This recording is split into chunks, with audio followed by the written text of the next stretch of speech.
dióxido de cloro no es recomendable, no está aprobado.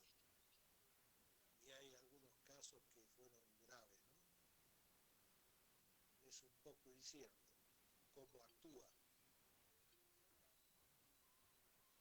Ahí Ajá. el cloro está con un número de oxidación que no es ni 1, 3, ni 5, ni 7, que es lo que tiene normalmente. Es 4, justamente. Así que tiene algún electrón ahí desapareado que en el caso de los medicamentos apuntan más que nada al tema de radicales libres y electrones desapareados, etcétera, pero hay que saber muy bien cómo actúa porque puede ser perjudicial, ¿no? Como el caso del nene que tuvo un problema serio por consumir dióxido de cloro.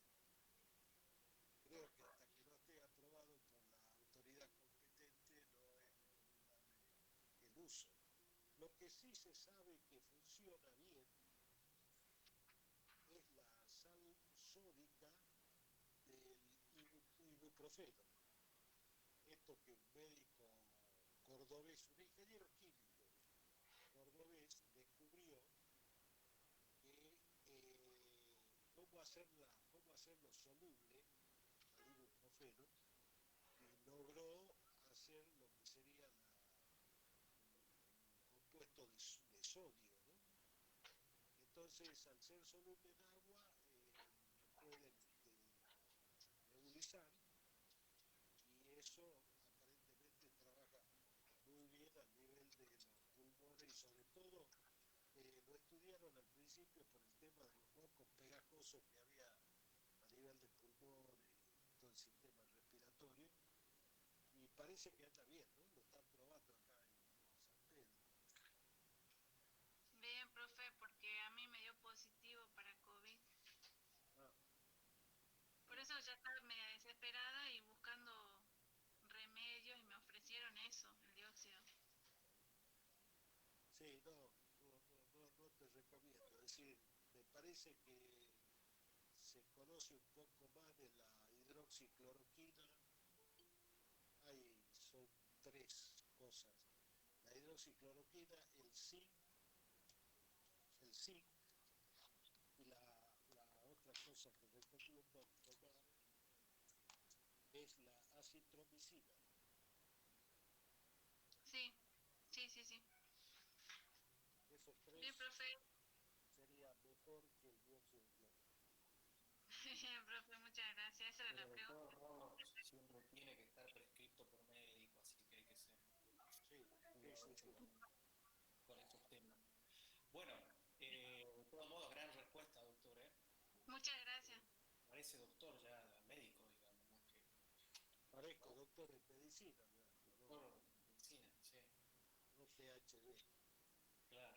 Bueno, son las 8:11, así que vamos a ir arrancando, más allá que se sigue sumando gente, pero bueno, vamos a ir arrancando, así cumplimos con el horario para todos los que se han conectado a tiempo. Bien, en el práctico de hoy vamos a ver el trabajo práctico número 2. El trabajo práctico número 2 trata sobre balance de energía en sistemas cerrados.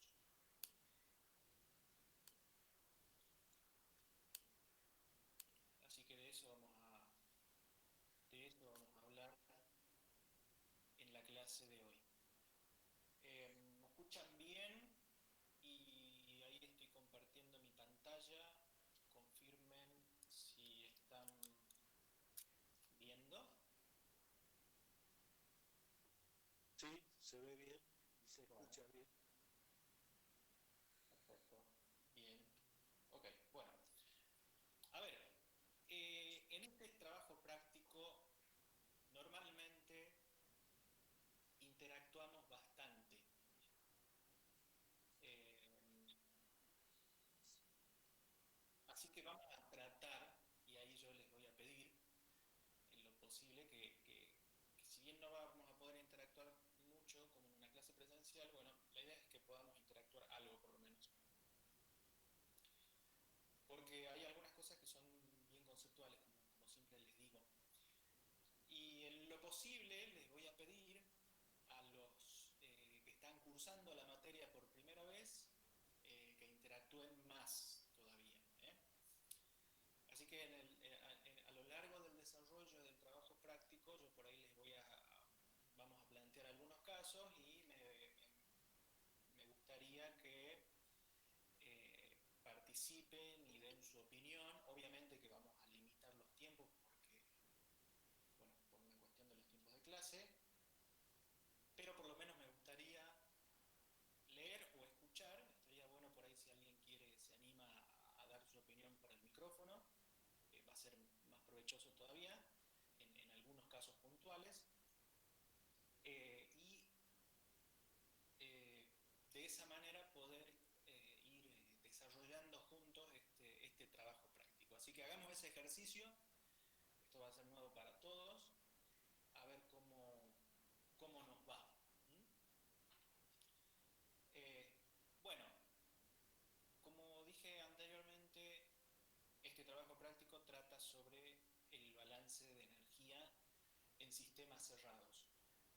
Recordemos primero lo que eran los sistemas y su clasificación. Ustedes en la teoría han visto que los sistemas pueden clasificarse de distintas formas según su interacción. Bien, yo puedo tener un sistema cualquiera, ¿sí? Por ejemplo, eso, ¿sí? En donde si este sistema no interactúa de ninguna manera ni energía ni materia, el sistema se llama, ¿se acuerdan? Aislado.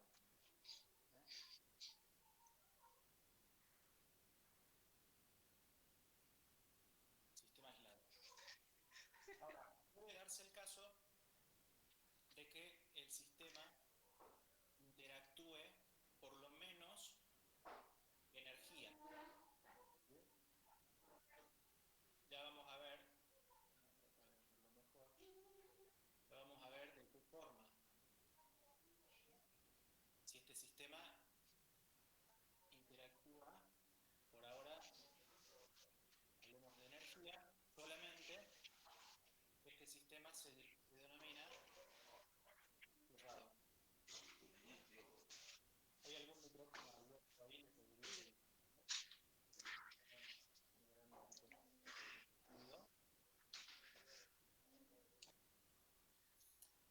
Y por otro lado, si tenemos un sistema que intercambia con su medio circundante tanto materia como energía, ¿sí? Vamos a poner acá masa y energía, estamos hablando de un sistema abierto. Bien, nosotros en la clase de hoy nos vamos a enfocar principalmente en los sistemas cerrados. Bien, que son aquellos que intercambian solamente energía. Bueno, y ahora hablemos un poquito de la energía, que también es algo que ya han visto en la teoría. A ver, acá me dicen que se escucha medio entrecortado, no sé si les pasa a todos.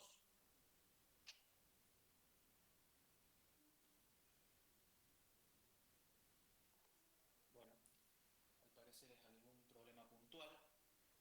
De todo modo, esto después va grabado, así que por ahí, si hay partecitas que alguno, por algún tema de internet, no llegó que no le llegó bien la señal, después lo puede ver en la grabación. Bueno, repasábamos acá los distintos tipos de sistemas: aislado, cerrado, abierto, y decíamos que hoy nos vamos a enfocar en los sistemas cerrados, ¿sí?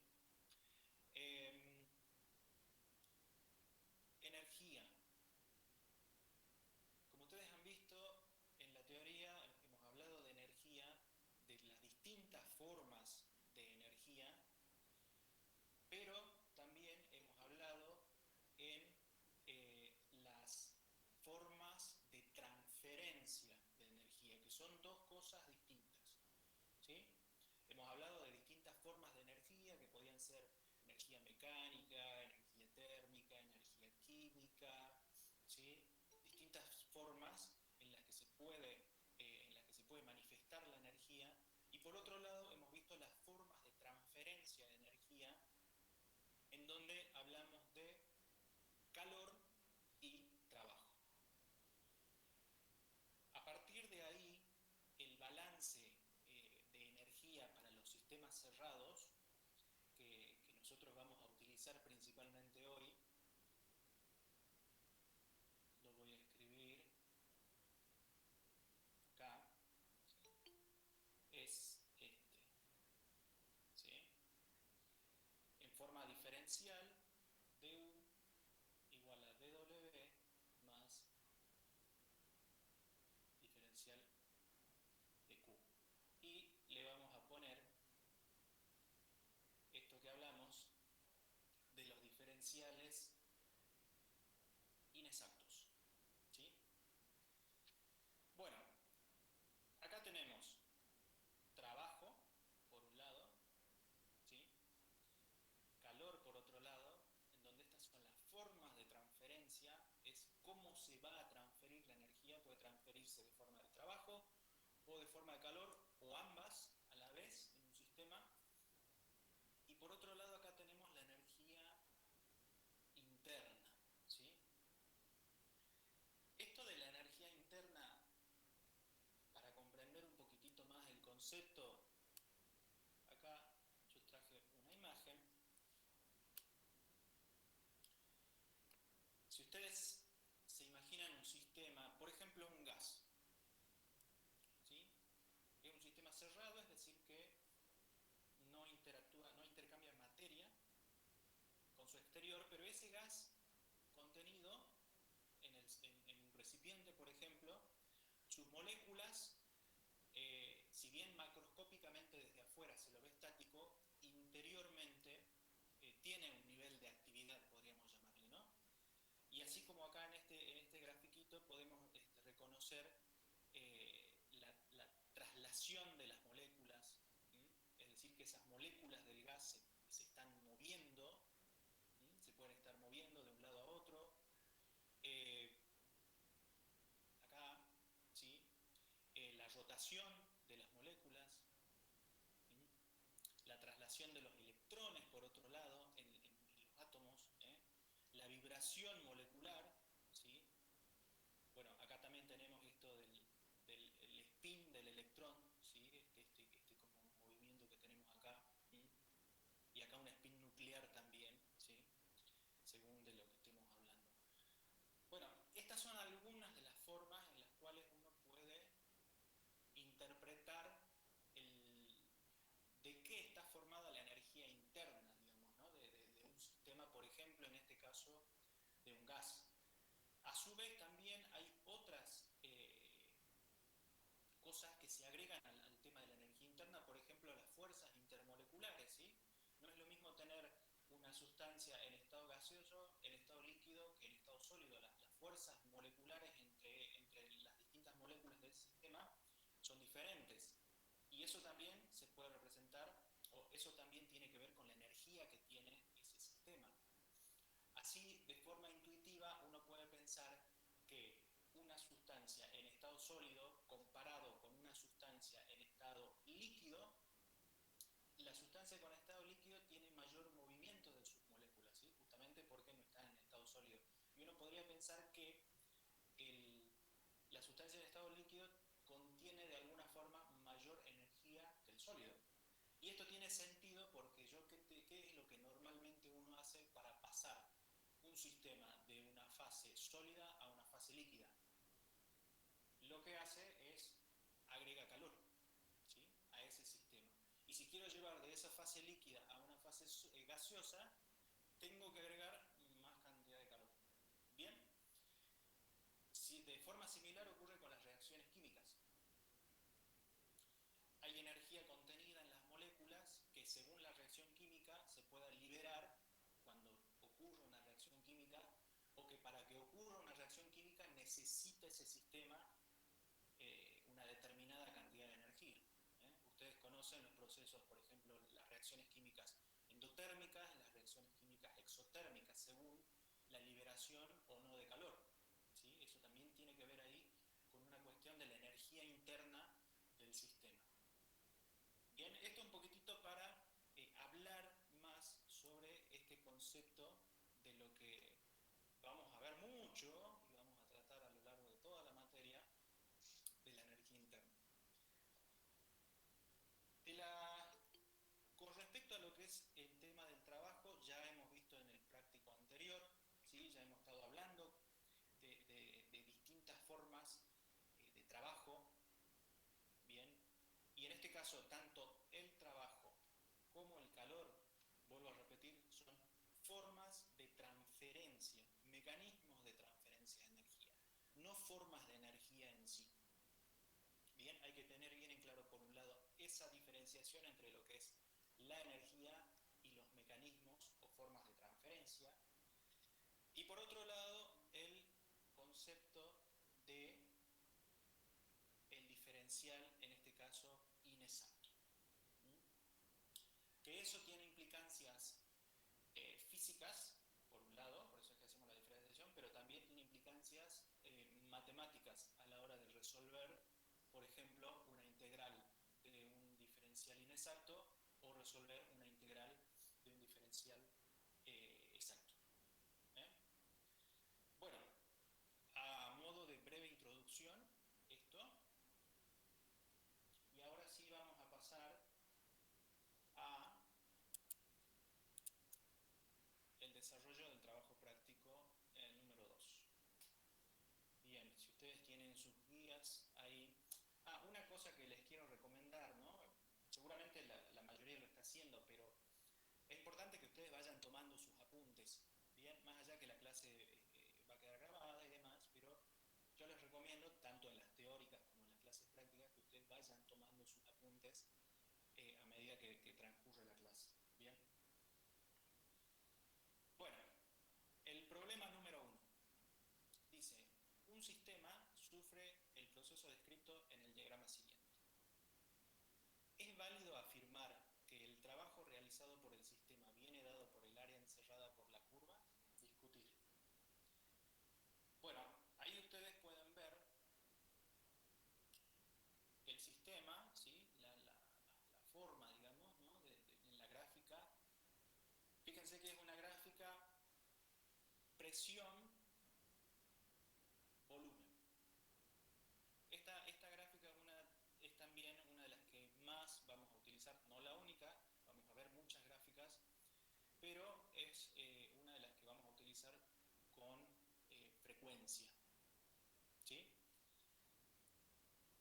A ver, para analizar esto, ustedes tienen que recordar de qué manera calculamos el trabajo primero. Y en este caso estamos hablando de un trabajo de expansión, porque tenemos un cambio de volumen y un cambio de presión, ¿sí? Estamos hablando de esas variables. Acuérdense ustedes cómo calculábamos el trabajo de expansión. Pero acá tenemos un proceso, y yo voy a agregar a este proceso una flecha en este sentido, ¿sí? Es decir, que parte del punto 1, llega al punto 2 y después del punto 2 nuevamente retorna al punto 1. Podemos imaginarlo como si fuesen, por ejemplo, dos procesos, ¿no? Independientes. Ahora, ¿cómo calculamos el trabajo? Supongamos que yo analizo el proceso de 1 a 2 solamente. Ese trabajo está representado gráficamente ¿por qué? A ver si podemos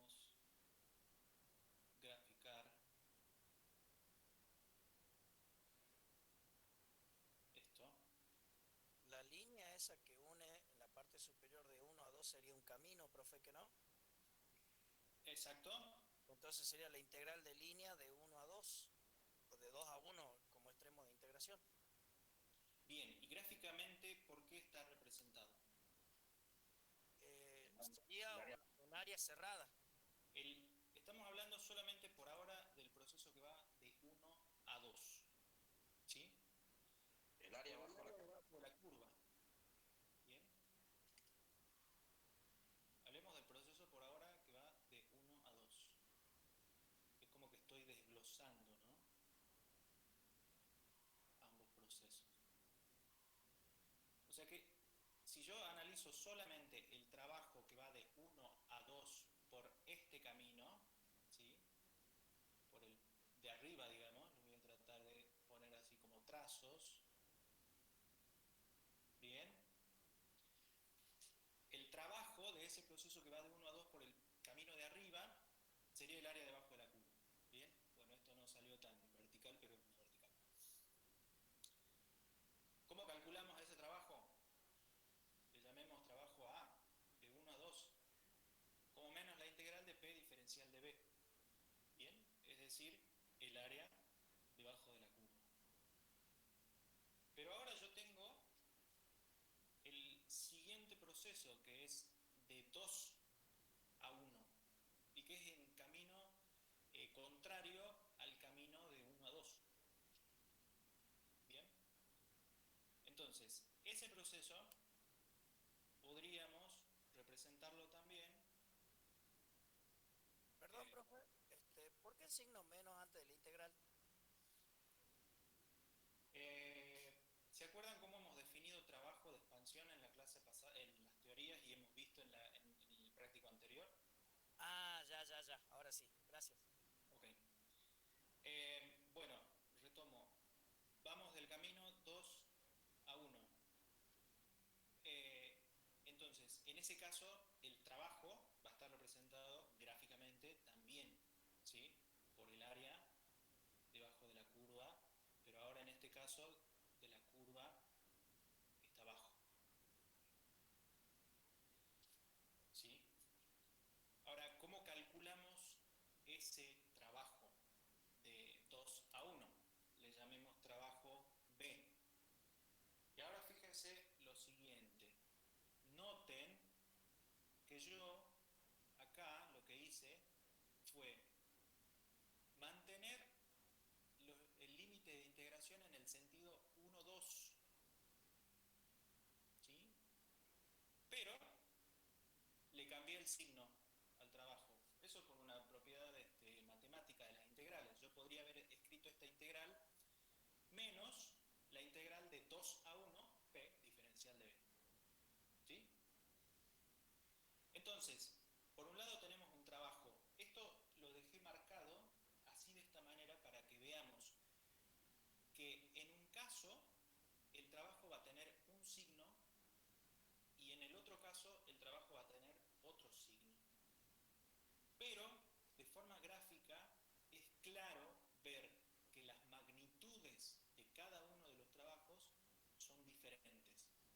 Claramente la magnitud del trabajo 1-2, el A, es mayor, porque el área debajo de la curva es mayor. Y el trabajo B, que yo representé por el color rojo, es menor. Acá es importante aclarar lo siguiente, ambos van desde el punto 1, bueno, en un caso uno va desde el punto 1 al 2 y el otro desde el 2 al 1, ¿sí? Pero en magnitud los trabajos son distintos.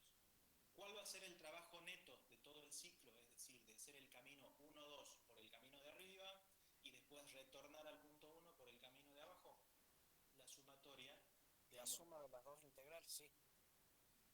Es decir, que el trabajo neto va a ser la suma del trabajo realizado por el camino A más el trabajo realizado por el camino B.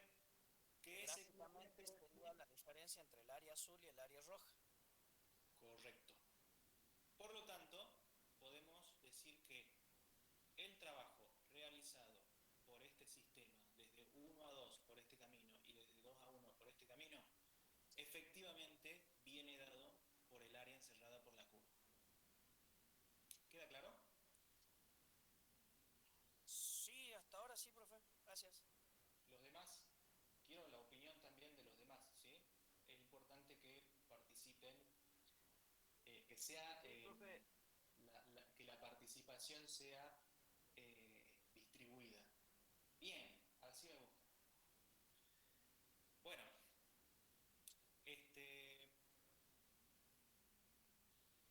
ahora, antes de ir al otro problema, yo les hago la siguiente pregunta.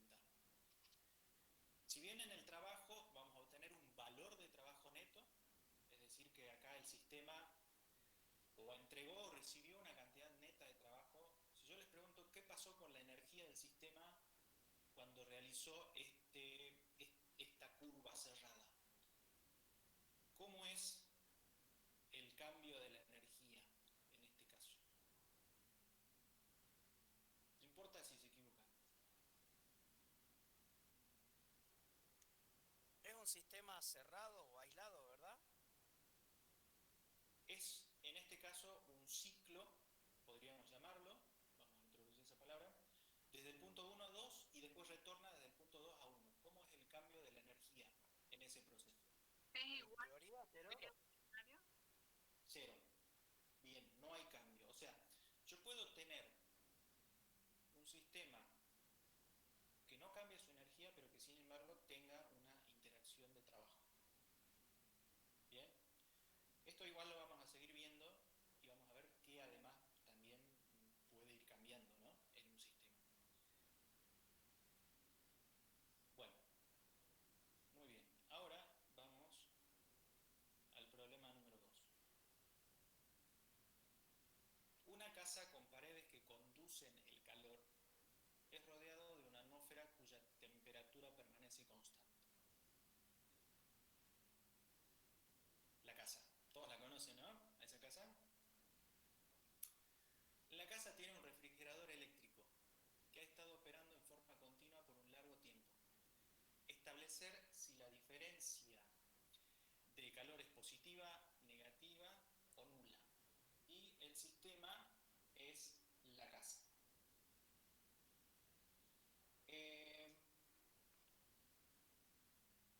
A ver, vamos al interior de la casa. Acá está, también la conocen, seguramente. Bueno, a ver, tenemos esta casa. Y tenemos un refrigerador adentro, eléctrico, que ha estado operando de forma continua por un largo periodo de tiempo. Dice, establecer si la diferencia de calor es positiva, negativa o nula.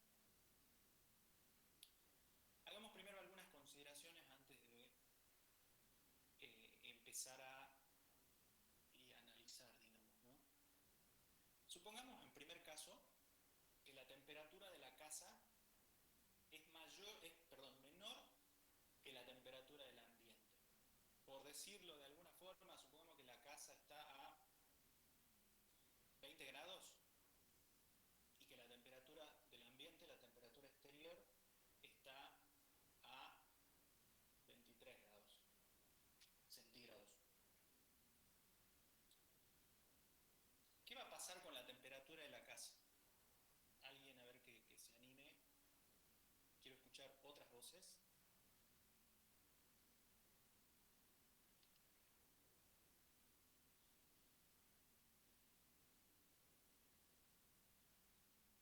¿Va a tratar de equilibrarse a la temperatura del ambiente?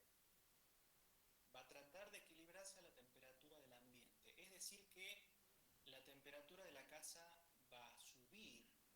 Ahora quiero que alguna otra persona me diga por qué subiría la temperatura de la casa.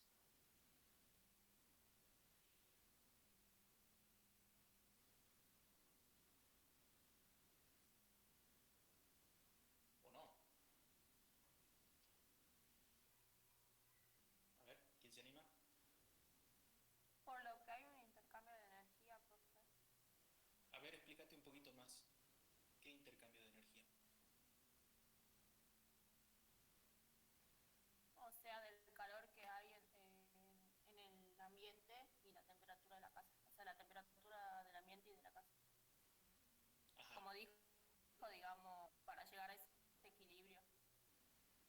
O sea que acá lo que va a pasar es que como la temperatura del ambiente es mayor, el calor va a ingresar a la ¿También casa. hay transferencia de masa, en este caso aire o...? No, no, no, no. Estamos hablando de solo sistemas, en este caso, cerrados, ¿sí? Ah,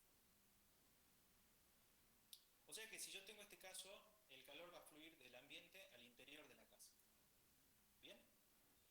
Bueno, ahora, ¿qué va a pasar? Va a llegar un punto en que la temperatura de la casa va a ser igual a la temperatura del ambiente, ¿verdad? Bueno, y en ese punto, en ese momento, en ese instante, ¿cómo va a ser la transferencia de calor? nula. Sí.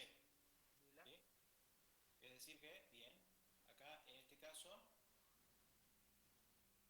calor igual a cero. ¿Qué va a pasar ahora si el refrigerador sigue encendido? Sigue conectado, porque dice que está operando en forma continua a lo largo del tiempo.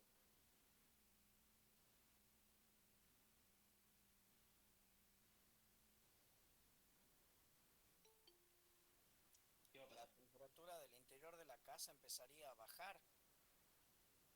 Empezaría a bajar. Quiero escuchar alguna otra opinión.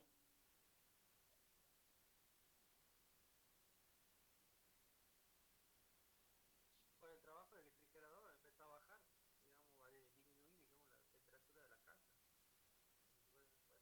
Puede estar A ver, este refrigerador está cerrado, ¿sí? No está abierto, así como está en la figurita, está cerrado. A ver, ¿qué más?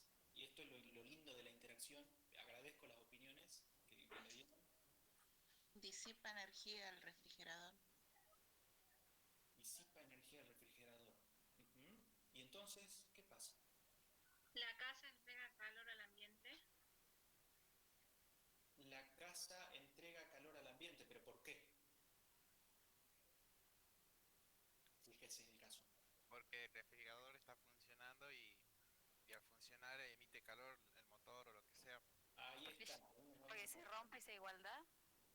A ver, voy a quedarme un segundito con, no puedo ver por ahí los nombres porque es difícil estar mirando a la vez el nombre, pero recién dijeron que el refrigerador emite energía por el motor, y eso es verdad, ¿eh? No sé si alguna vez ustedes, mientras la heladera está funcionando, se han acercado a la parte de atrás, y qué se siente ahí en la parte de atrás, donde está el motor, y ahí Ah, la parrilla libera calor, Calor. sí.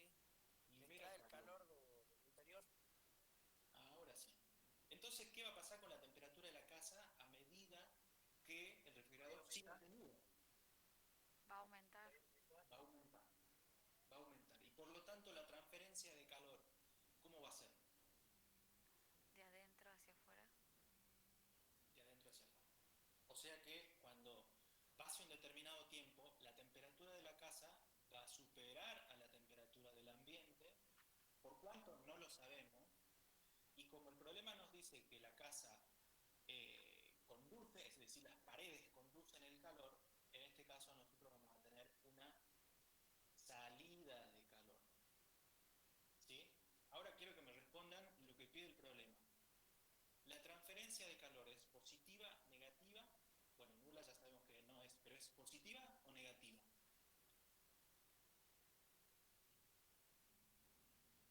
¿Quién responde? A ver.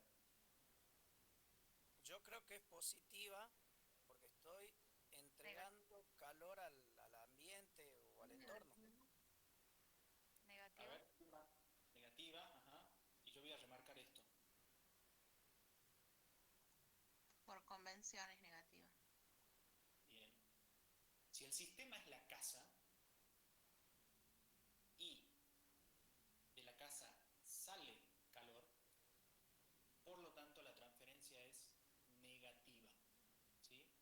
En este caso, si el sistema, estamos hablando como sistema la casa, en este caso la transferencia es positiva, bueno, en este caso es nula, y en este caso es negativa. Y acá voy a volver un segundo y voy a recordar la convención de signos que hemos establecido para un sistema. ¿Sí? Si al sistema entra, supongamos acá, calor, ¿sí? Si está entrando al sistema, este es mi sistema, decimos que es positivo. Si al sistema entra trabajo, decimos que es positivo. Caso contrario, si sale calor o si sale trabajo, es negativo, ¿sí? Eso por la convención de signo que nosotros hemos establecido. ¿Bien? Bueno, ¿se entiende? Sí, profe. Bueno, ahora en el problema 3 quiero la participación de otros chicos que no hayan participado hasta el momento. Por eso le llama convención egoísta. Claro. Bien. Bueno, problema 3. De nuevo, seguimos con un refrigerador. Dice, ha sido sugerido que la cocina de una casa puede ser enfriada en verano cerrando todas las puertas de la casa y abriendo la heladera. A ver, si yo abro la heladera, en el caso anterior tenemos la heladera cerrada, ¿sí? Ahora, en este caso tenemos una casa que dice que todas las puertas han sido cerradas. Eso quiere decir que podemos considerar que la casa está aislada, es decir, que no intercambia calor con el entorno de la casa, con el ambiente. ¿Bien? Entonces, tenemos una heladera, obviamente que está funcionando la heladera, y abrimos la puerta de la heladera. Y acá dice que ha sido sugerido que la cocina puede ser enfriada, ¿sí? De esa manera. A ver, ¿qué opinan? ¿Es correcta esa afirmación? ¿No es correcta? ¿Por qué? Si quiero fundir un motor, sí. Bueno, a ver, quiero escuchar a otras personas también, participen, vamos. Abrimos la puerta de la heladera. ¿Qué pasa? ¿Se enfría la casa? Yo digo que es un supermotor.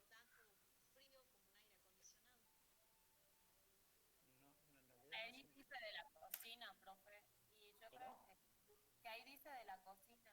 Que la cocina de la Bueno, casa. de la cocina. Hablemos solamente de la cocina, y la cocina está aislada. Profe, aparte, Y hagamos de cuenta que es la una cocina. heladera está entregando frío, pero a la vez el motor está entregando ese calor, entonces como es aislado, se mantiene la temperatura constante. Ajá. ¿Se mantendría constante la temperatura? ¿Por qué? Porque ya no tendría más temperatura que enfriar, digamos, o sea, no tendría para enfriar nada la heladera. Ajá, a ver, entonces a partir de lo que me están diciendo es si bien la heladera va a estar enfriando por un lado y haciendo un poquito de referencia a lo que decían anteriormente, imaginemos que es, tal como dice el programa, solo la cocina, y hagamos cuenta que la cocina es chiquitita, es decir, no es un espacio grande, y la heladera está funcionando por un largo periodo de tiempo. Bueno, y después me dicen, ok, la heladera va a enfriar por un lado, pero por otro lado el motor va a calentar, por lo tanto la temperatura se va a mantener constante, como que habría una especie de equilibrio. A ver, ¿qué más piensan? Acá quiero detenerme un poquito más para que me den algunas otras opiniones. No estoy diciendo hasta ahora si es correcto o no lo que me han dicho, estoy recibiendo las opiniones. ¿Qué más? Profe, aquí en relación al problema anterior, no dice que las paredes conducen el calor. Claro, es decir que podemos suponer que esa cocina que dijimos es aislada, ¿sí? Desde el punto de vista del calor, no conduce calor. O sea que el calor no puede ni entrar ni salir de la cocina. Profe, y por más que el calor genere, que el motor genere un poco de calor, igual la heladera va a tener mucho, o sea, va a estar muy fría por dentro. Entonces, cuando se abra el calor del ambiente, o sea, se va a enfriar un poco, ¿no? El ambiente de la cocina. La cocina, ajá, ok. ¿Alguna otra opinión más? Gracias por el último opinión. El radiador de la heladera. El motor va a tener que trabajar más, digamos, cuando esté la heladera abierta.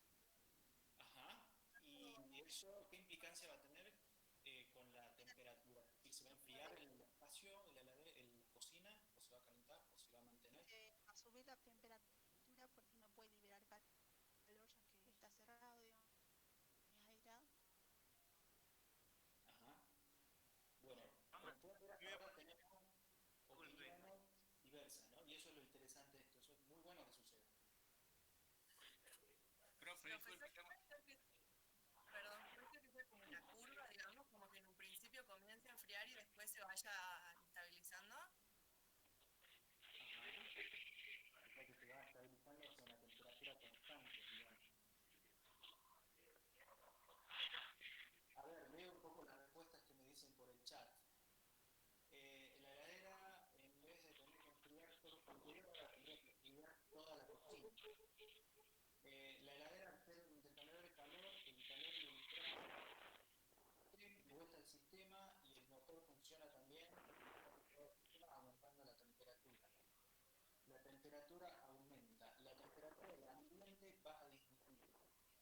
El calor es cero y la temperatura aumenta. A ver, me tomo 1 o 2 minutos más por si alguien más quiere comentar qué es lo que piensa. Acá, de nuevo, no tengan ningún temor a que si su respuesta puede ser correcta o incorrecta, lo bueno es que puedan participar.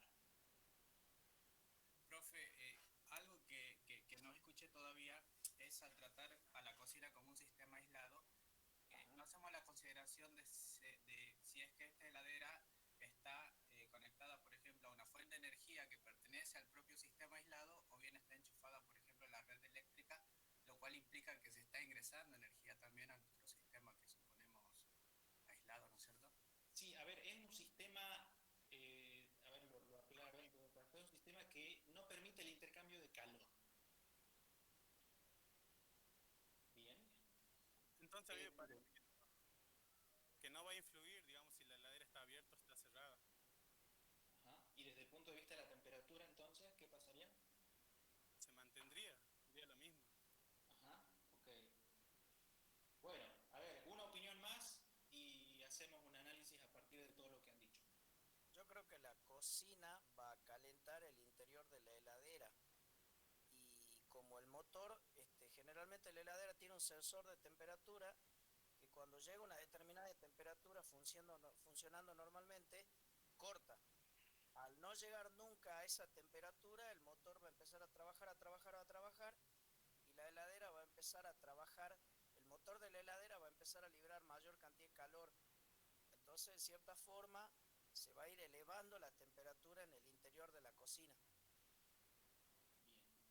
Bueno, antes que nada les agradezco la participación, muy buena, a pesar de la virtualidad. Y es importante que uno se ponga a analizar esto, ¿no? Porque no, de nuevo, no es sencillo verlo a la primera, a pesar de que esto podría ser algo cotidiano. Todo el mundo ha visto una heladera y más o menos tiene una idea de qué es lo que va a pasar. Depende de la potencia, me dicen por acá.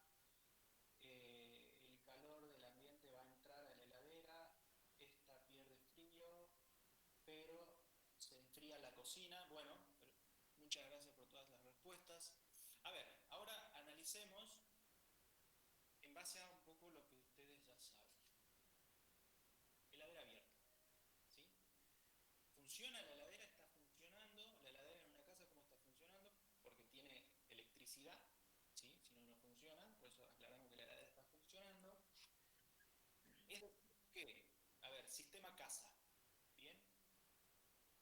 La heladera está, o cocina, es un espacio que no intercambia calor, es decir, no puede salir ni entrar calor a este espacio que hemos demarcado acá en este rectángulo. Bueno, la heladera, la función de la heladera es enfriar, podríamos decir, ¿no? Hablando coloquialmente.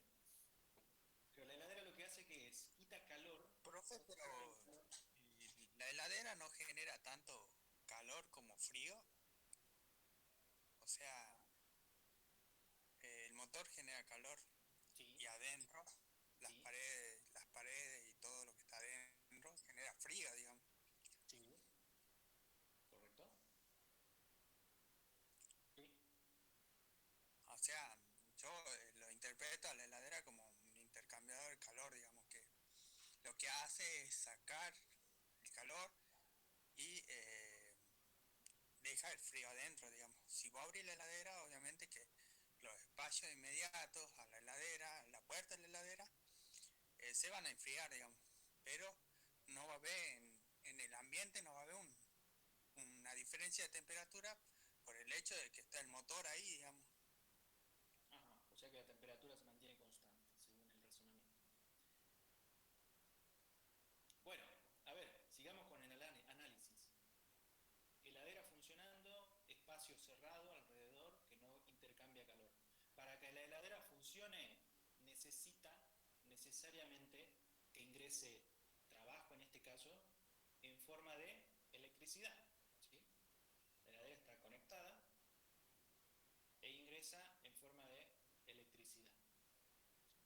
Ahora, lo que decíamos es que la heladera, por un lado, funciona quitando calor, ¿sí? Quitando calor al contenido. ¿Hay algún micrófono abierto? Ahora les pido por favor que apaguen los micrófonos.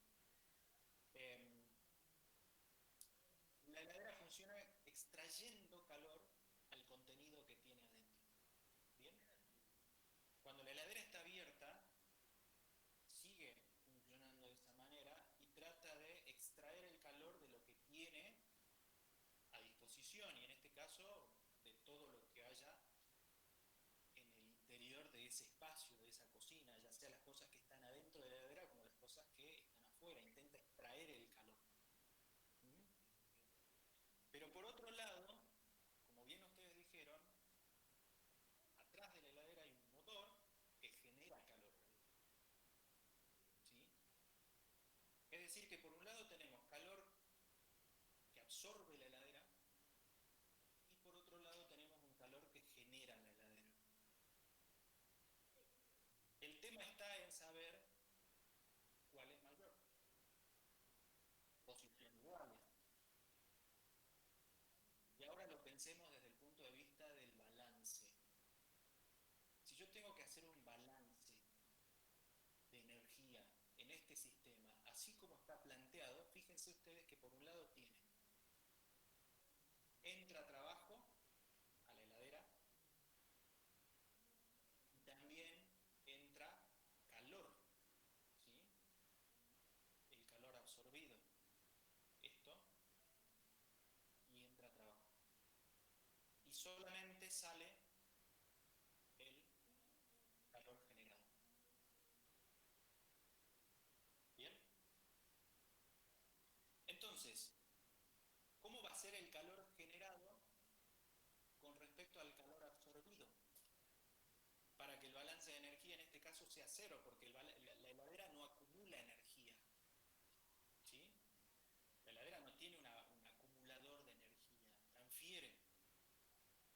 ¿Cómo va a ser el calor generado con respecto al calor absorbido? Y acá les pregunto de nuevo eso. Igual.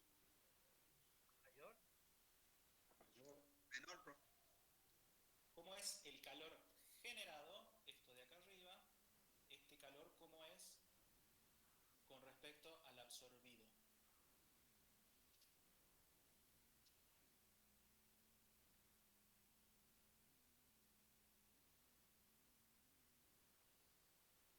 Yo tengo dos cosas que están entrando, ¿no? A ver, lo planteo de esta manera. Imaginemos, caso hipotético totalmente, imaginemos que yo no tengo trabajo. ¿Sí? La heladera no acumula nada. Balance de energía tiene que cerrar en cero. Si yo no tuviese trabajo, ¿cómo es el calor generado con respecto al calor absorbido para que el balance me dé cero? Igual. Igual. Ok, o sea que si yo no tuviese trabajo para que el balance me dé cero, porque la heladera no acumula nada, el calor generado debiera ser al calor absorbido. Ahora yo tengo un ingreso de trabajo y además un ingreso de calor. ¿Cómo tiene que ser el calor generado con respecto al calor absorbido? Mayor. Mayor. Bien. Mayor. Por lo tanto, si yo dejo que este sistema opere por una determinada cantidad de tiempo, y es un sistema que no intercambia calor con el exterior, o sea, no puede salir el calor hacia el exterior,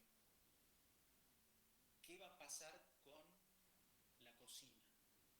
Si el calor que genera la heladera es mayor que el calor que puede absorber, ¿qué va a pasar con la temperatura de la cocina? aumenta la ¿Se va a temperatura. calentar? Va a aumentar. Necesariamente va a aumentar. ¿Sí?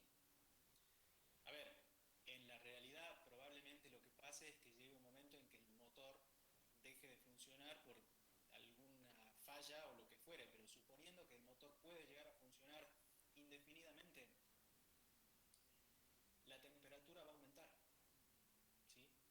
Porque el calor que genera la heladera es mayor al que puede absorber, por una cuestión de balance de energía, ¿bien? Por una cuestión de balance de energía.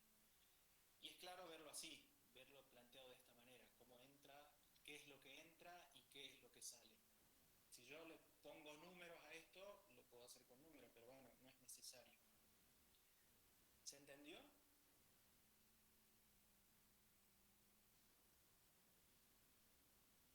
Sí, profe, era todo lo contrario de lo que pensábamos. Bueno, a ver, está bien, ¿no? Ahora que, porque este problema está hecho justamente para eso, porque uno por ahí tiene una percepción, ¿no? de lo que pasa, y bueno, con las herramientas que vamos viendo en la materia y con los análisis que vamos haciendo, uno puede ampliar esos conocimientos, ¿no? Tratándose de un dispositivo que todo el mundo ha usado. Calculo que sí, todo el mundo ha usado. Y darse cuenta de estas cosas, y eso es lo interesante, una de las grandes ventajas o herramientas que da la termodinámica, ¿no? Poder hacer este tipo de análisis y poder llegar a conclusiones que de otra manera intuitivamente es más difícil de ver, ¿sí? Este caso de una heladera o un refrigerador, más adelante en la materia vamos a estudiar más sobre esto, sobre estas interacciones. Acá lo estamos poniendo de una forma por ahora cualitativa, pero en lo sucesivo, en los prácticos que vienen, vamos a entrar a ver de forma cuantitativa qué es lo que pasa con el trabajo, el calor absorbido, el calor generado, después le vamos a poner otros nombres, pero no me quiero adelantar, pero esto es algo, les pido que recuerden este problema porque es algo que después vamos a entrar a ver más en profundidad. ¿Bien? Profe, una pregunta. Sí. Por eso dicen que cuando tengo algo muy caliente lo tengo que dejar entibiar para guardarlo en la heladera. Bien, muy bien.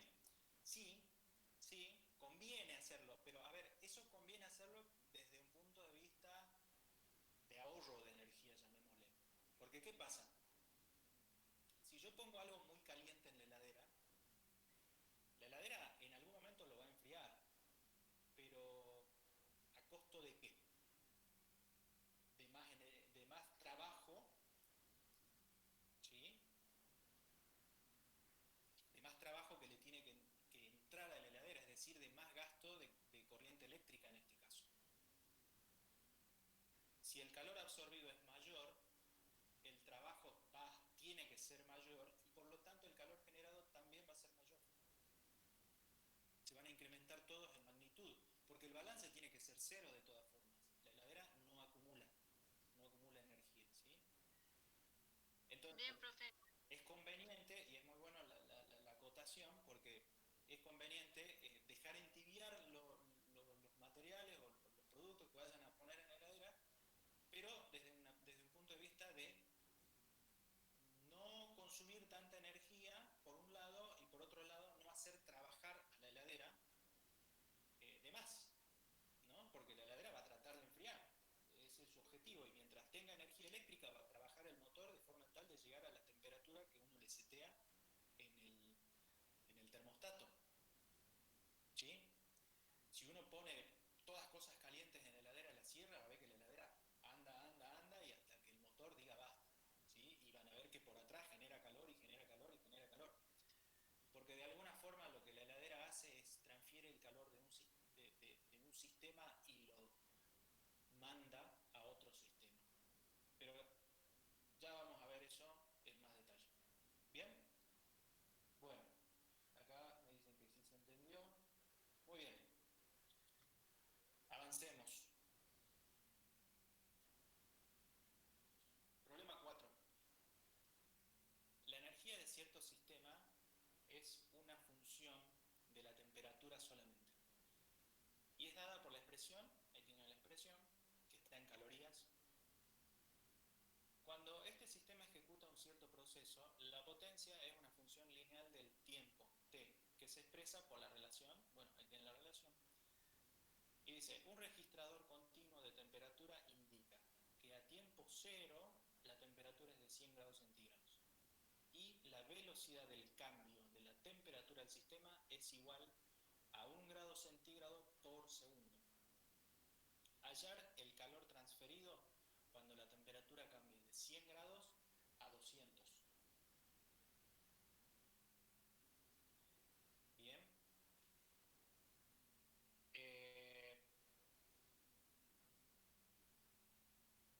A ver, tenemos la ecuación ahí de cómo se comporta la energía de este sistema. Por otro lado tenemos la ecuación de la potencia, ¿sí? Y además, yo acá lo pongo, tenemos que al tiempo cero la temperatura es de 100 grados centígrados, ¿sí?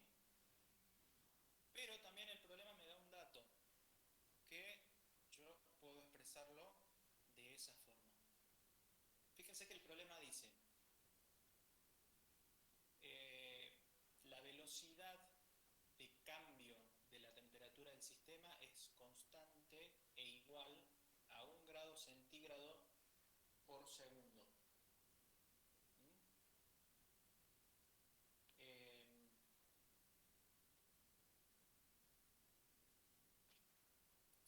Eso puede quedar expresado como la derivada de la temperatura con respecto a el tiempo. Que es igual a 1 grado centígrado por segundo. ¿Todos ven bien mi pantalla ahí? Por favor, ¿me pueden confirmar eso? Sí, profe. Ok, bueno, porque acá estaba viendo que no se veía bien, pero... Bien, esos son los datos. A partir de esta expresión, a partir de esa expresión, si el sistema llega hasta 200 grados, ¿cuál va a ser el tiempo que tarda en llegar a los 200 grados? 100 segundos. Bien. Por lo tanto, el tiempo final es igual a 100. ¿Bien? A ver, uno puede resolver esta ecuación, o sea, para llegar a esa conclusión, resolver esta integral, ¿sí? Poner el tiempo acá, despejar el tiempo y resolver la integral entre la temperatura 100 y 200 y el tiempo 0 y x. Bien, como es una constante lo que tenemos adelante, en 1 grado centígrado por segundo, se resuelve de esa manera. Bien, eso como primer punto para interpretar. Ahora, lo que nosotros tenemos que calcular es el calor, ¿sí?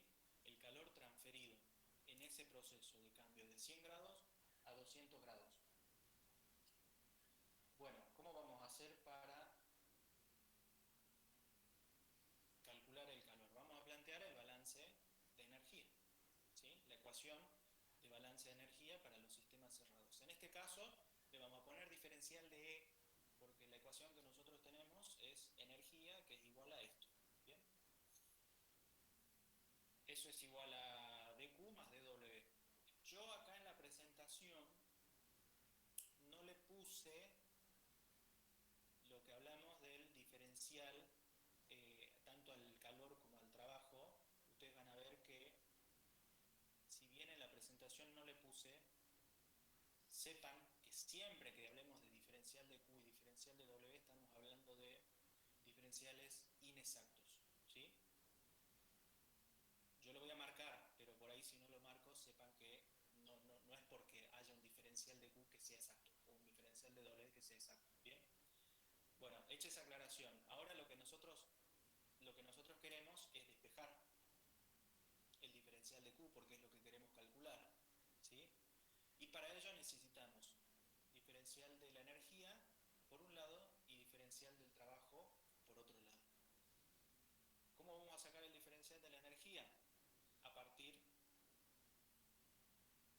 ecuación.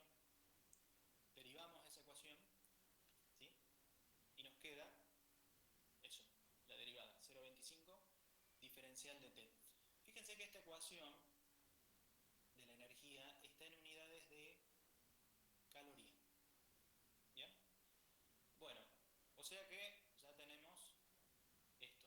Ahora nos falta diferencial de W, el trabajo. ¿Cómo hacemos para calcular el trabajo? Para eso tenemos la potencia. ¿Y se acuerdan ustedes a qué es igual la potencia? Al diferencial con respecto al tiempo. Diferencial del trabajo con respecto al diferencial del tiempo. Correcto.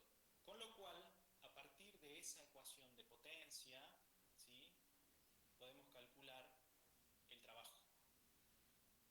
Bien. Entonces, despejamos de acá.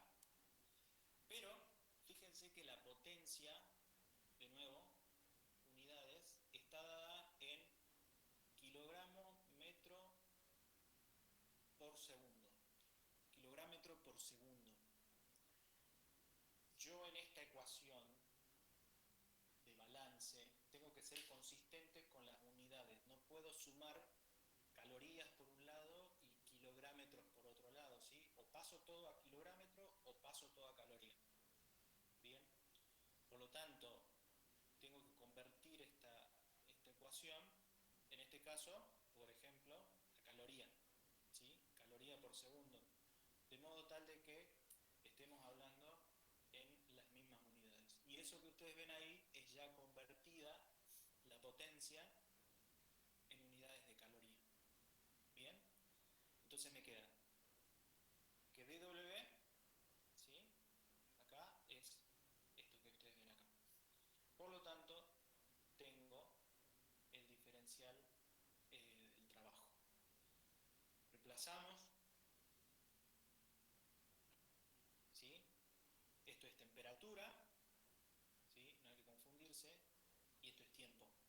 T mayúscula estamos simbolizando como temperatura y T minúscula como tiempo. Y bueno, acá ustedes tienen que resolver esta integral. Bien, esto lo dejo para que ustedes lo resuelvan, pero bueno, básicamente, ¿qué es lo que tienen que plantear acá? Si vamos a calcular Q, a ver, y acá una cosa importante, ¿sí? Bueno, yo les dije que no en la presentación no está marcado, pero lo voy a volver a marcar acá. La integral de ese diferencial inexacto me va a dar, esto lo han visto en la teoría,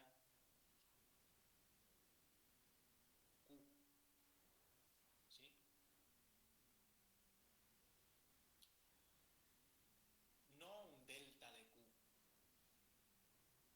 Y esa es una de las importantes diferencias desde el punto de vista matemático con los diferenciales inexactos que con los diferenciales exactos. Si yo acá hago la integral de la energía, por ejemplo, me va a dar un delta de energía. Pero al integrar este diferencial inexacto de Q, me da simplemente un valor, en este caso Q. Y para yo continuar, acá, bueno, obviamente 0,25 y acá tenemos que integrar, ¿sí?, el diferencial de la temperatura y tenemos los valores iniciales, ¿sí?, de T0 a T final menos 0,25 T, bueno, acá la integral T diferencial de T, ¿sí? Y también tenemos el tiempo sub 0, ¿sí?, que en este caso es 0, y el tiempo final, que en este caso es 100 segundos. Así que bueno, resolviendo esta integral van a poder calcular el calor. Una consideración importante que lo menciono ahora y les pido por favor que lo recuerden para lo sucesivo en la resolución de los trabajos prácticos de termodinámica. Yo acá la temperatura la tengo en grados centígrados, ¿sí? Después vamos a hablar de escalas de temperatura, pero ya quiero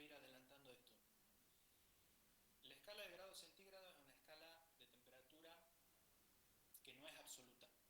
Hay que elaborar en Kelvin. La escala absoluta, una de las escalas absolutas es Kelvin, ¿sí? Y ustedes ya saben cómo se transforma, en este caso, por ejemplo, de grado centígrado a grado Kelvin, ¿sí? Tienen que sumar los 273. Si bien en este caso la resolución de esta integral me va a dar una diferencia, ¿sí? Cuando ustedes resuelvan esta integral me va a quedar t final, ¿sí? Menos t sub 0, la resolución de esta integral, ¿correcto? Entonces, acá no va a haber ningún problema en que trabajen con escalas como grado centígrado, Fahrenheit por ejemplo, va a ser lo mismo que trabajen con escalas absolutas, porque el delta termina siendo el mismo valor. Pero tengan cuidado en los cálculos posteriores, y yo les recomiendo desde ahora que se vayan haciendo la costumbre de trabajar con escalas absolutas. De nuevo, en este caso no hay ningún problema. Si lo hacen en escala de grado centígrado o escala absoluta, no hay problema. Pero en lo sucesivo puede generar grandes problemas, ¿sí? Así que quiero que a eso los tengan bien presentes, ¿sí? Igual después hay un práctico en el que vamos a hablar un poco de las escalas de temperatura, todavía no es algo que se tenga que preparar ya, pero sí empezar a tenerlo en cuenta.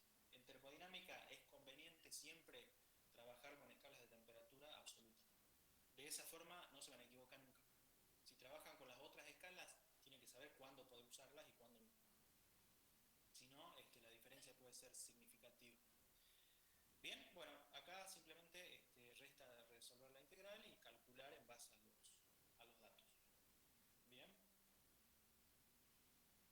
Bueno, sigamos avanzando. Problema 5. Un mol de gas evoluciona según un proceso reversible desde el estado 1 al estado 2. Si el proceso puede ser representado por una recta sobre un diagrama presión versus volumen, mostrar que, bueno, y ahí tenemos una ecuación de trabajo, ¿sí?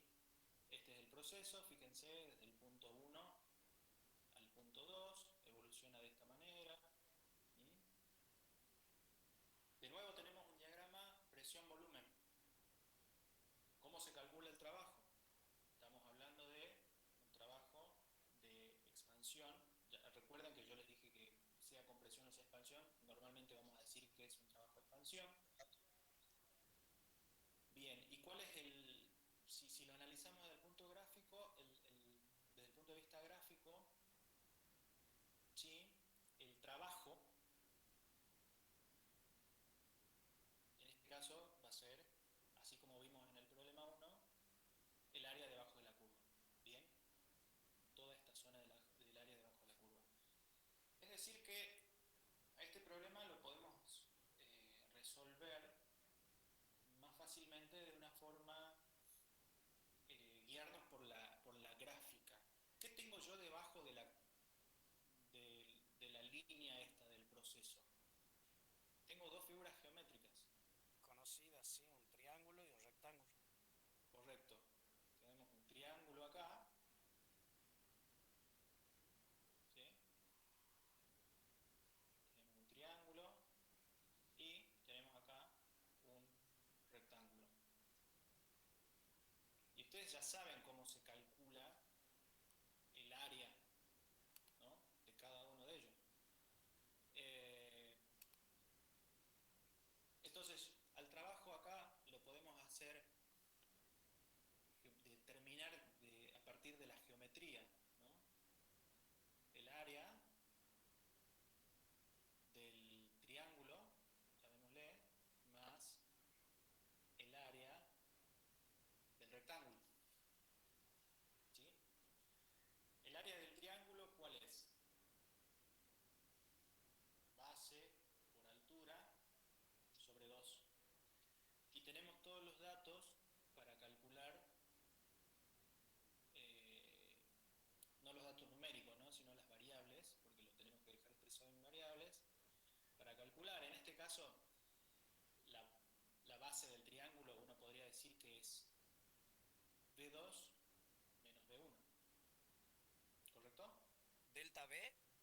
Exacto. Pero expresado en las variables, porque fíjense que nosotros tenemos que llegar a esta ecuación. ¿Sí? Entonces tiene que quedar expresado en términos de las variables. Como B2 menos B1, la altura del triángulo, ¿cuál va a ser? P1 menos P2. ¿Sí? Y el área del rectángulo va a ser, de nuevo, B2 menos B1 por, en este caso, B2, que es la altura, ¿sí? A este punto. Porque partimos de 0 en este caso. ¿Sí? Entonces, planteando las ecuaciones acá del área del triángulo y del área del rectángulo, después ustedes lo hacen, esto no lo vamos a hacer acá, es un simple trabajo, digamos, algebraico más que nada. Tienen que llegar a la ecuación que está ahí arriba, ¿sí? A un medio de presión 2 más presión 1 por volumen 2 menos volumen 1.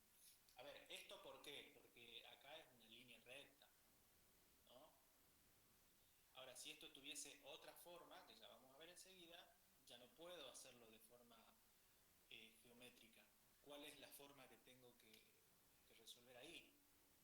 Lo tengo que hacer de forma analítica, a partir de la integral de la curva, ¿sí?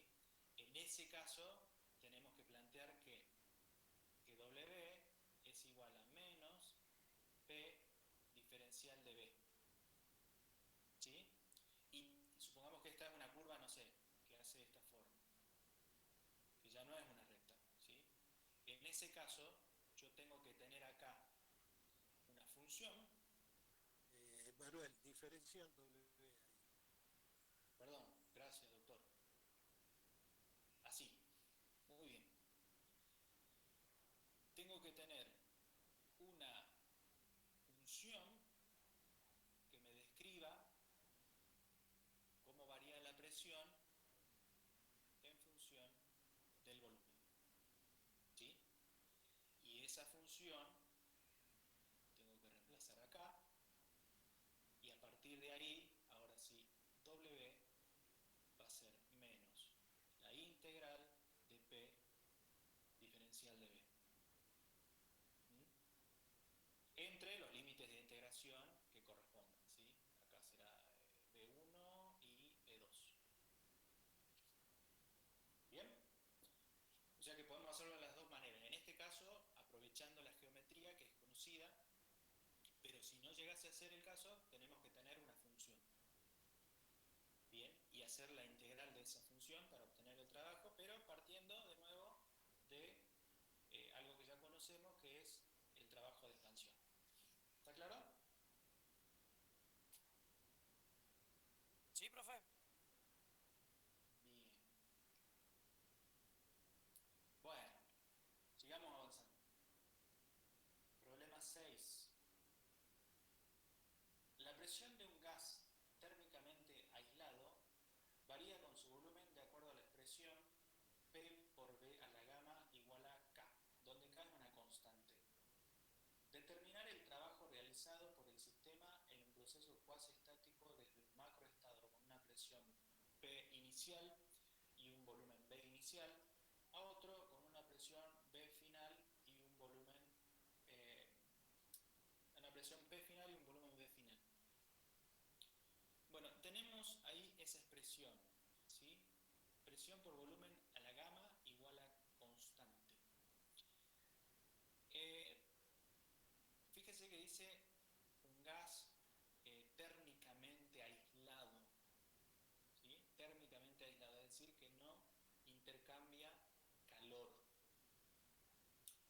A ese tipo de procesos en los que no intercambian calor, los vamos a llamar procesos adiabáticos. ¿Bien? ¿Se acuerdan que en el práctico anterior habíamos mencionado simplemente en un proceso que no cambiaba la temperatura, lo llamábamos proceso isotérmico? En un proceso que no cambiaba la presión, es decir, la presión constante, se llamaba proceso isobárico. Bueno, acá tenemos el caso de un proceso que no intercambia calor y que lo vamos a llamar proceso proceso adiabático. Simplemente lo presentamos acá. Después vamos a trabajar sobre los distintos procesos que vamos a llamar las transformaciones fundamentales. Bueno, resulta que esta ecuación que escribimos acá es la que describe a ese tipo de procesos, a esos procesos adiabáticos, ¿sí? Nosotros tenemos que calcular el trabajo realizado por el sistema en ese tipo de procesos. Bueno, acá, por una cuestión de practicidad, vamos a despejar la presión, ¿sí? ¿Por qué vamos a despejar la presión? Supongamos que ese es el caso, que es un poco lo que veníamos hablando en el problema anterior. Ahora yo tengo que calcular el trabajo, pero en este caso ya no puedo hacer forma geométrica, porque tengo una ecuación que tiene, por ejemplo, esa forma. Pero dispongo de la ecuación. ¿Cuál es la ecuación? La que tenemos ahí. P igual a K por B a la menos gamma. ¿Sí? Es conveniente expresarla así. Uno podría haber puesto presión igual a K sobre B a la gamma, ¿no? Es lo mismo. Bueno, ¿cómo vamos a calcular el trabajo? De la forma que ya conocemos, dW igual a menos PdV. Pero, en este caso, la presión varía de esta manera, ¿sí? Así que vamos a reemplazar ahí la presión por la ecuación, ¿sí? Menos K por B a la menos gamma, diferencial de B. Y lo que tienen que hacer ustedes ahora para obtener el valor del trabajo es resolver esa integral. ¿Entre qué límites de integración? Entre un volumen inicial y un volumen final, ¿sí? Que es lo que nos pide el problema. Bien. Bueno, así que acá se trata de resolver esta integral. A ver, esta ecuación se aplica para cualquier punto de la curva, ¿sí? Supongamos que esa es la curva general, pero imaginemos que yo acá tengo mi volumen inicial, ¿sí? Y supongamos que yo acá tengo mi volumen final. Bueno, acá tendré la presión inicial, ¿sí? Y por acá la presión final. Si yo aplico esta ecuación al punto inicial, puedo escribirla a la misma ecuación como presión inicial por volumen inicial elevado a la gamma igual a constante, ¿sí? Si yo aplico la misma ecuación para el punto final, puedo expresar presión final por volumen final elevado a la gamma igual a constante. Bien, con lo cual, cuando resolvemos esta integral, yo puedo reemplazar el valor de K en función de la presión inicial y el volumen inicial, o en función de la presión final y el volumen final a partir de estas ecuaciones. Entonces, acá yo les presento la ecuación de trabajo ya resuelta, digamos, la integral, en donde, en este caso, hemos reemplazado la constante K por las condiciones iniciales. Podría haberlo hecho por las condiciones finales, ¿no? Eso va a depender a la hora de calcular si tengo números, ¿sí? Si es un problema numérico, en este caso no lo es, pero dependiendo de qué datos disponga yo, ¿sí? Voy a expresar a la constante. Si dispongo de los datos iniciales, voy a expresarlo de esta manera. Si dispongo de los datos finales como datos del problema, la expresaré de esta otra manera, ¿no? Pero bueno, ustedes después verifiquen esta expresión integrada, ¿sí? Y esto no es otra cosa que la forma de obtener el trabajo, ¿sí?, en un proceso que hemos denominado adiabático, en donde este exponente gamma, después lo vamos a ver más adelante, pero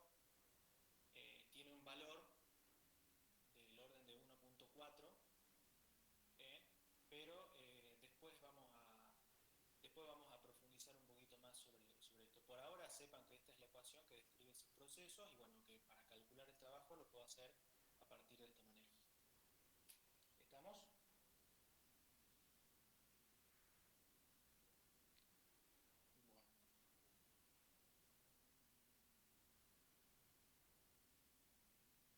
Gamma es también una constante. Sí, gamma también es una constante. Está bien, sí, sí, se puede aclarar ahí que gamma es una constante para saber cómo trabajarlo. Bien. Ok. Bien, seguimos avanzando. Problema 7. Un sistema es tal que los cambios adiabáticos en el volumen, manteniendo el número de moles constantes, producen un cambio en la presión de acuerdo con la fórmula, de nuevo, tenemos la misma fórmula que hace rato. Encontrar el trabajo y el calor neto al sistema en cada caso, para cada uno de los procesos indicados en la figura. Fíjense que tenemos nuevamente acá un sistema presión versus volumen y tenemos distintas formas de ir desde el punto 1 al punto 2. Tenemos distintos caminos, ¿sí? Tenemos el camino A, que es este que está representado por la curva amarilla, el camino B, el camino C, que está en 2 tramos, y el camino D, que también está en 2 tramos. ¿Sí?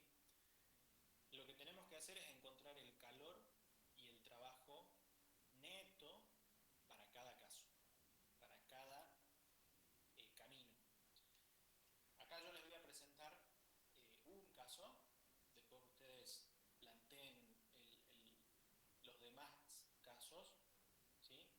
Pero por ejemplo, acá vamos a plantear para el camino C. Partimos de la ecuación de balance de energía del sistema cerrado, que es lo que estamos viendo hoy, y que de esta manera tenemos acá el calor, el trabajo, bueno, y el cambio de energía, ¿no? A ver, en el camino C lo vamos a dividir en 2 tramos. El tramo desde el punto 1 hasta este punto 1 segunda, que llamé acá, este punto de acá, ¿sí? Lo vamos a dividir en estos 2 tramos. Primero en este tramo de 1 a 1 segunda y después de este tramo de 1 segunda a 2. Veamos el primer tramo. ¿Sí? ¿Cómo calculamos dW? Ya sabemos la forma de calcular dW. Menos P diferencial de B. Fíjense que en el primer tramo, ¿cómo es la presión? La presión en todo este tramo se mantiene constante. ¿Sí?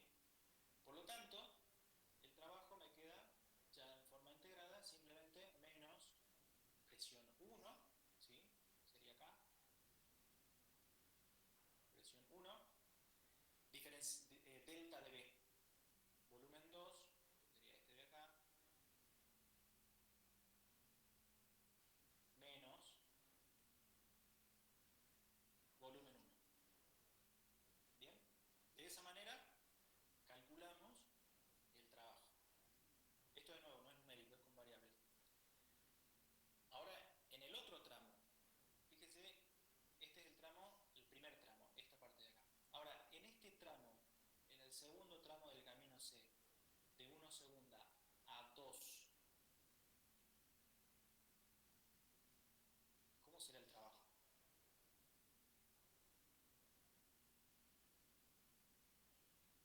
¿Qué opinan?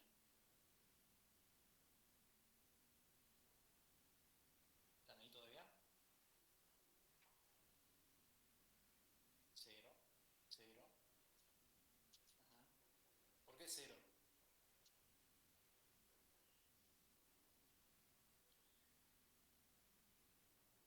Porque diferencial de B, ¿cuál es el diferencial de B para este tramo?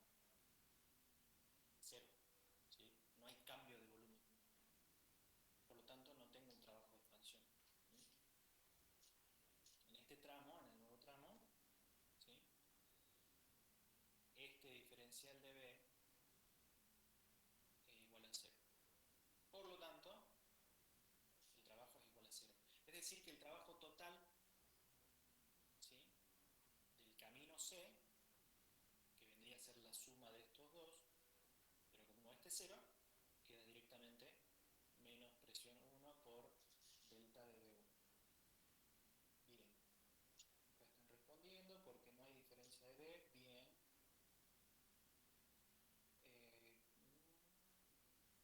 Bueno, si analizamos desde el punto de vista del área debajo de la curva, claro, este no tiene ningún área debajo de la curva, todavía en ese razonamiento, el volumen es 0, bien, correcto. Bueno, de esa forma van resolviendo.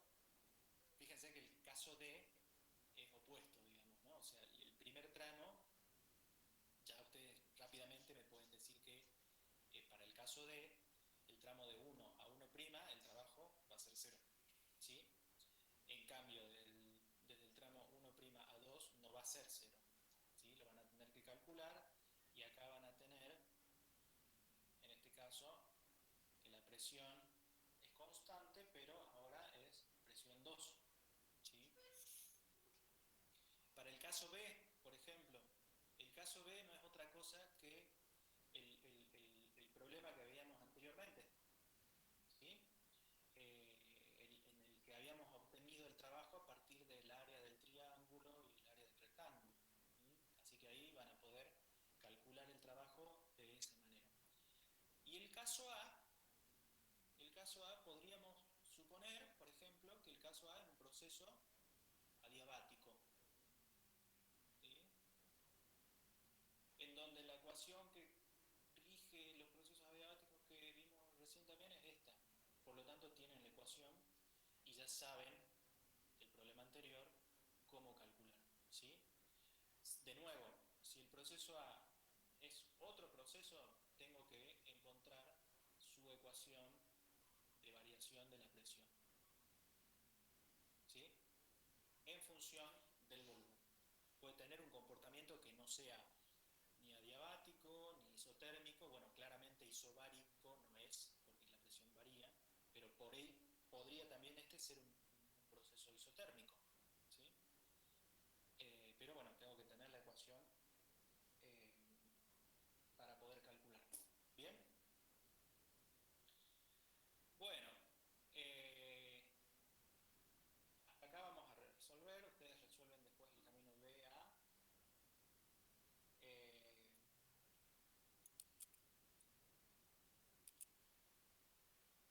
Quedan dos problemas más en la guía para resolver, que es el problema 8 y el problema 9. A ver, primero, el problema 9, fíjense que es algo por el estilo de lo que estuvimos hablando en el problema 7. Pero nada más que en ese caso tienen números, ¿sí? Fíjense que tienen tres procesos ahí distintos y bueno, también con distinto sentido, digamos, ¿no? Desde un punto hacia el otro. Lo que tienen que hacer ahí es partir de la misma ecuación de balance y resolver en cada caso según corresponda, ¿no? Acá fíjense que tienen números ya. Tienen cuánto vale el cambio de energía, tienen cuánto vale el trabajo en un caso, el calor en otro caso, entonces tienen que empezar a jugar con esas cantidades de forma tal de calcular el dato que les está faltando, ¿sí? De esa manera van a poder resolver el problema 9. El problema 8, a ver, dice, las pruebas de un motor eléctrico se realizan valiéndose de un generador de corriente continua conectado a él. La tensión en los bornes del generador es 220 voltios, la intensidad es 50 amperes y el rendimiento es de 0.98. Determinar la potencia del motor en el árbol. A ver, acá vamos a simplemente plantear cómo van a calcular. Bueno, es por una cuestión, probablemente todavía los que no han cursado física 2 no lo vieron, forma van a calcular la potencia, ¿sí? Ustedes tienen como dato en el problema, esto es tensión, ¿no? No nos confundamos con volumen. Esto es 220 voltios. Tenemos la intensidad de corriente, que es 50 amperes. Y además tenemos el rendimiento, ¿sí? Acá aparece por primera vez el rendimiento, por ahora lo vamos a simbolizar así, 0.98. Bien. Bueno, a ver, acá vamos a calcular la potencia como el producto de D por I, ¿sí? Esto no lo vamos a explicar acá, después ustedes cuando lleguen a ver en Física 2 van a entender por qué esto se calcula de esta manera, pero bueno, de esa manera van a poder calcular la potencia, ¿sí? Con el producto de esto. De esas dos cosas. Y a partir de ahí lo que tienen que hacer es relacionar, porque, a ver, acá nosotros por un lado tenemos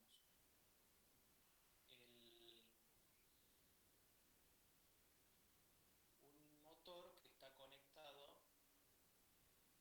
a un circuito de corriente, ¿sí? Lo podemos dibujar más o menos así. Supongamos que este es el motor que está funcionando y lo conectamos a un circuito de corriente. La potencia dijimos que la vamos a calcular de esta manera. Y ahora hagamos una referencia, una mención a lo que es el rendimiento, ¿sí? El rendimiento, por lo general, no por lo general, siempre el rendimiento vamos a decir que es lo que yo obtengo, ¿sí? Lo que obtengo con respecto a lo que doy o lo que entrego. Si yo entrego 100 y obtengo 98, mi rendimiento va a ser del 98% o como dice en este caso, de 0,98. ¿Sí? El problema me pide calcular la potencia del motor. Si no me equivoco, calcular, a ver, vamos un segundito acá, dice, determinar la potencia del motor en el árbol, ¿sí? Entonces yo puedo expresar este rendimiento en función de las potencias, en donde en este caso yo podría reemplazar acá por la potencia, ¿sí? Del generador con respecto o sobre la potencia del motor, ¿sí? Es decir, el motor es el que me entrega, es el que está funcionando, es el que me entrega, y en este caso el generador está funcionando a partir del motor, ¿sí? A ver, un generador diésel, por ejemplo, un grupo electrógeno, habrán visto alguna vez un grupo electrógeno, ¿qué es lo que tiene adentro? Tiene un motor.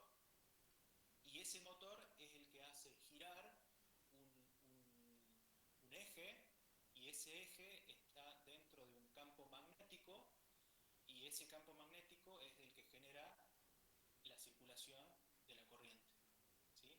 Ahora, ese motor entrega una determinada potencia, ¿sí? Por eso es que ponemos la potencia del motor como lo que yo entrego. Y ese generador recibe esa potencia, y a partir de ahí yo obtengo una determinada potencia de generación, ¿sí? Obtengo una determinada potencia de generación, que es menor, porque hay un rendimiento, acá pueden haber algunas pérdidas y qué sé yo. En este caso esa potencia es del 0.98 o del 98%. Entonces de esta manera ustedes van a poder calcular, a partir de esto van a calcular la potencia del generador, ¿sí? Con el producto del voltaje por la intensidad de corriente, y a partir de ahí van a poder calcular la potencia del motor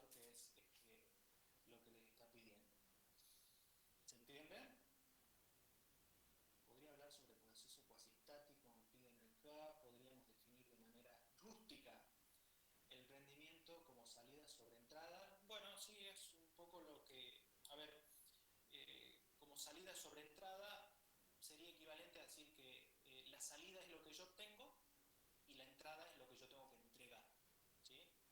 Si yo tengo un sistema acá, acá está lo que entra y acá está lo que sale, pero bueno, esto no hay que confundir con corrientes, ¿no? Por ahí eso podría ser un poco confuso. Acá yo podría decir, esto es lo que yo obtengo y esto es lo que entrego, más o menos para adecuarlo un poco a lo que, preguntan acá, pero sí tiene que ver con eso. Y con respecto a lo que me dicen, bueno, de proceso cuasi estático, a ver, esa es una idealización, ¿no?, que se hace en los procesos, que significa que un proceso se va a desplazar a lo largo de todo el proceso por distintos puntos de equilibrio. En la realidad no sucede eso, ¿sí? En la realidad, a medida que yo avanzo en un proceso, puedo llegar a encontrarme en situaciones que no son de equilibrio, pero en la termodinámica idealizamos eso y suponemos que son procesos de equilibrio para poder hacer el análisis que hacemos. De todos modos, después eso se compara con la realidad, no es una idealización que esté alejada totalmente de la realidad, sino que es algo muy próximo y que permite de todos modos analizar con todas estas herramientas los procesos reales, ¿no? Pero así rápidamente un poco lo del proceso cuasi estático. De todos modos, eso se habló algo, si no me equivoco, en la primera teoría. Pero bueno, en términos bien generales, el proceso cuasi estático sería aquel que se desplaza a lo largo de distintos puntos de equilibrio en todo su proceso, cosa que en la realidad a veces no ocurre, ¿sí? Se desvían, pero se puede mantener ahí una manera. Bueno, de esta forma terminamos con este trabajo práctico número 2. No sé si hay alguna consulta por ahí que pueda haber quedado. Si no, bueno, continuamos la semana que viene. Como ustedes pueden ver, bueno, acá hemos visto casos, situaciones de procesos, sistemas, digamos, transferencia de energía en sistemas cerrados, ¿no?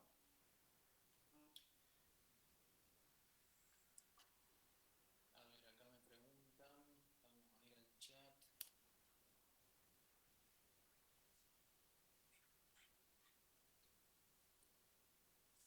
¿Vamos a subir la práctica de ayer? Sí, ya vamos a subir la práctica de ayer.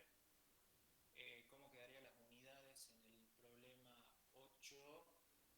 Bueno, ahí las unidades es volt ampere, ¿sí? Que eso, por ahora lo dejemos así, no quiero entrar por ahí en una discusión de unidades, que, a ver, todas las unidades, hemos hablado de potencia y de trabajo, pueden ser convertidas equivalentes de una forma u otra. Ustedes en una tabla de conversión pueden encontrar las distintas equivalencias. Bien. ¿Algún email para consultar los ejercicios resueltos? Bueno, eso por ahí lo que les sugeriría es, en la clase de consulta, ahí podríamos repasar un poco algunos ejercicios resueltos. Si no, bueno, tienen mi correo ahí institucional que está en el aula virtual, así que lo pueden utilizar. Dice acá, profe, un proceso adiabático que indicaba. Proceso adiabático que no intercambia calor, dijimos, ¿sí? Decir que no hay intercambio de calor. A ver si hay algo más.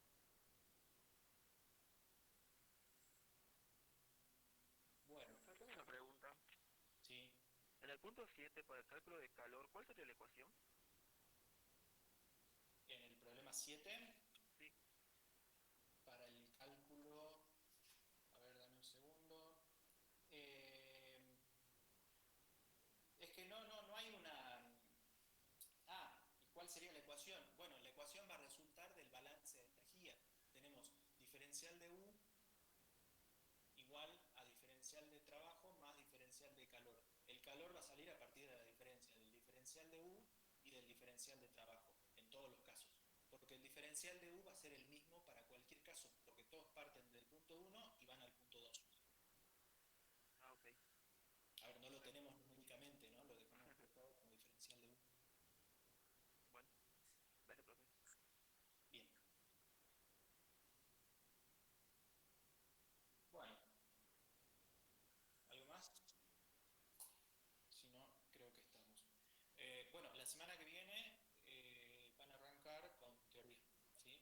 El lunes y el martes, y bueno, probablemente ya vamos a definir según cómo vengamos, si el miércoles y viernes tenemos la práctica, pero bueno, ya le vamos a ir confirmando. ¿Ok? Profe, yo le hago una preguntita, la última. Sí. En el ejercicio número 1, cuando estábamos hablando sobre trabajo de expansión, en donde, bueno, básicamente se trataba de un circuito camino cerrado, terminaba siendo 0, ¿no es cierto?, el trabajo. Sí. Y haciendo una analogía, digamos, con el punto 7, bueno, primero que si se trataba de un trabajo, ¿no es cierto?, que cerraba en 0, digamos, estamos hablando, bueno, básicamente de una fuerza conservativa, digamos, en donde también depende, perdón, en donde no depende el camino, es decir, hay una independencia del camino por tratarse de una fuerza conservativa. Y eso quería preguntarle si en el punto 7, al hablar también de un trabajo de expansión, cuando nosotros averigüemos cada uno de los caminos, es decir, hagamos un análisis sobre cada uno de los caminos, vamos a tener, digamos, el mismo resultado para, bueno, para esos tramos. A ver, no sé si entiendo bien, pero en los trabajos, si uno pondría números, los trabajos de cada uno de los caminos del punto 7 son distintos. Y eso uno lo puede ver simplemente mirando el gráfico y viendo el área debajo de la curva de cada uno de los caminos, ¿sí? Obviamente que analíticamente también lo podría calcular. Por otro lado, no es un sistema cerrado, es decir, no vuelvo yo al punto 1. El proceso va del punto 1 al punto 2, por lo tanto, hay un cambio de energía, ¿sí? Que a diferencia del problema 1, volvemos al punto 1, en este caso no. No sé si eso responde un poco a tu pregunta.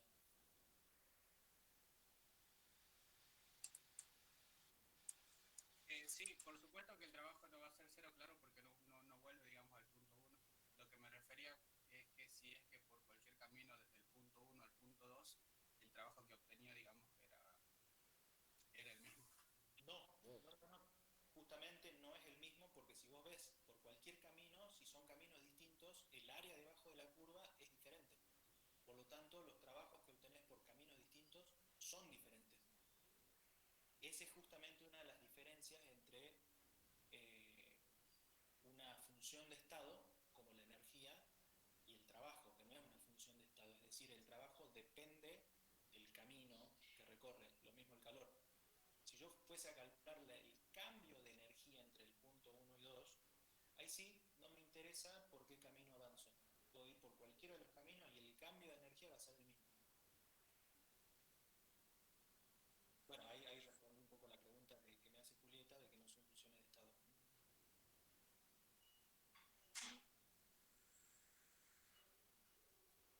Bueno, ahí me dicen que nos piden calcular el calor si es supuestamente de un proceso adiabático, no hay intercambio de calor. Solo para el proceso adiabático no hay intercambio de calor. Para todos los otros procesos que ustedes tienen dibujados, por ejemplo, el proceso C no es adiabático, el proceso D no es adiabático, el proceso B no es adiabático, por lo tanto, esos sí van a tener intercambio de calor.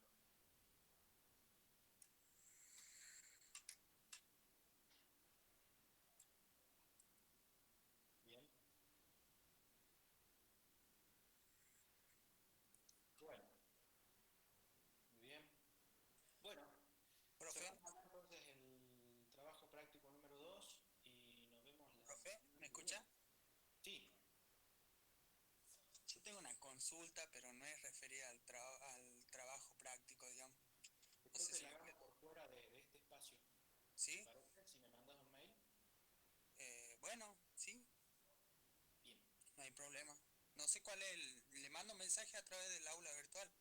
Sí, sí, sí, eso podemos usar tranquilamente. Buenísimo. Bueno, muy bien.